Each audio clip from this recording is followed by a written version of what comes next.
কোনো প্রাণীর মায়াতে আটকে গেলে সেখান থেকে নিজেকে বের করা যায়, কিন্তু একবার প্রকৃতির মায়ায় আটকে গেলে সেখান থেকে নিজেকে কখনোই বের করা যায় না।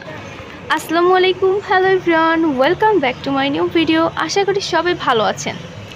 আজকে ফাইনালি আমি চলে আসলাম বৃক্ষ মেলাতে, যেটা কিনা বরিশালের বেলস পার্কেই অনুষ্ঠিত হচ্ছে।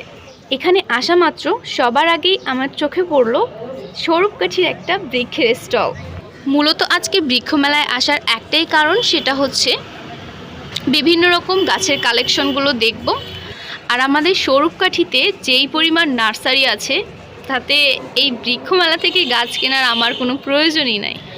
এখানে অনেকগুলো স্টল ছিল, বাট সবগুলো ভিডিও করিনি। এর একটাই কারণ, সেটা হচ্ছে একই ক্যাটাগরির গাছ ছিল। পরে শেষে গিয়ে দেখতেছি যে আমাদের স্বরূপকাঠির একটা স্টল, আর যেটা দেখে ভিডিও না করে আর থাকতেই পারলাম না। আজকের ভিডিওটা এই পর্যন্তই। সবাই ভালো থাকবেন, সুস্থ থাকবেন। আল্লাহ হাফেজ, আসসালামু আলাইকুম।